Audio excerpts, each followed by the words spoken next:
Nadir Nibras. Nadir Nibras online জগতে Nadir on the go নামে সুপরিচিত। যুক্তরাষ্ট্রে বসবাসরত একজন বাংলাদেশি ভ্রমণ বিষয়ক ব্লগার এবং ভ্লগার নাদির কম্পিউটার প্রোগ্রামার হিসাবে কাজ করছেন সেখানকার স্থানীয় একটি প্রতিষ্ঠানে। তিনি চলতি বছর সেরা কন্টেন্ট ক্রিয়েটর হিসাবে বেশ কয়েকটি অ্যাওয়ার্ডও পেয়েছেন। এটি হলো নাদিরের ইউটিউব চ্যানেল।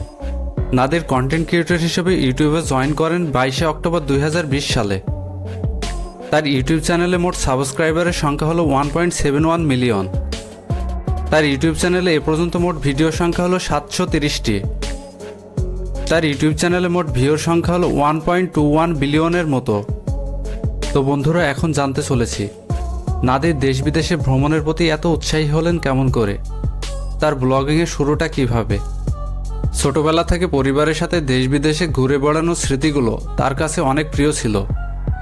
খুব কম বয়স থেকেই তাকে ভ্রমণে অনুপ্রাণিত করে। নাদির প্রথমে ব্লগিং শুরু করেছিল কেবলমাত্র তার নিজের জন্য। উদ্দেশ্য ছিল অভিজ্ঞতাগুলো সংরক্ষণ করে রাখা। কন্টেন্ট ক্রিয়েটর হিসেবে নাম করবে বা সেরকম জীবনযাপন করবে এরকম কোনো চিন্তাই আসেনি তখন তার মাথায়। এমনকি প্রথম কয়েক বছর তার ব্র্যান্ডের সাথে তার নিজের নাম যুক্ত ছিল না।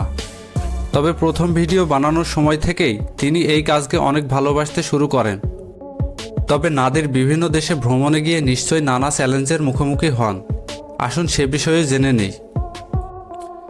নাদির মনে করেন এই সমস্যাগুলো মোকাবেলা করার জন্য সবচেয়ে ভালো উপায় হলো কোনো একটা দেশে যাওয়ার আগে খুব ভালোভাবে রিসার্চ করে একটা সলিড প্ল্যান বানানো এবং সাথে অবশ্যই একটা ব্যাকআপ প্ল্যান রাখা, যেন কোনো কারণে যদি মূল প্ল্যান কাজ না করে তাহলে যেন দিশেহারা হতে না হয়। এই প্রক্রিয়াটি আসলে একজন পশ্চিমা পাসপোর্ট হোল্ডারের জন্য যতটা সহজ, একজন বাংলাদেশি পাসপোর্ট হোল্ডারের জন্য ততটা সহজ নয়। এবারে নতুন কন্টেন্ট ক্রিয়েটরদের জন্য নাদিরের পরামর্শ কী, আসুন জেনে নেই। নতুনদেরকে তিনি বলেন, ভাইরাল হবে এমন কন্টেন্ট তৈরিতে সফল হতে হলে শুরুতে কিছুটা ভাগ্যের প্রয়োজন, তা সে যতই প্রতিভাবান হোক না কেন।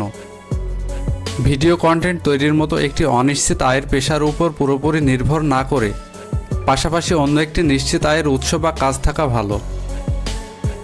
আরেকটি পরামর্শ হলো তারা যেন তাদের পছন্দের বিষয়বস্তু নিয়ে ভিডিও তৈরি করার চেষ্টা করেন, যাতে এটাকে নিজের কাজ কম শখ বেশি মনে হয়।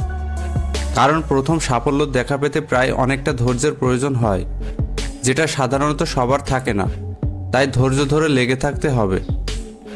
তো বন্ধুরা, নাদির সম্পর্কে আজকে এই পর্যন্ত। ভিডিওটি ভালো লাগলে অবশ্যই একটি লাইক করে দেবেন। আর নাদিরের ভিডিও আপনাদের কেমন লাগে অবশ্যই কমেন্টে লিখে জানাবেন। ধন্যবাদ।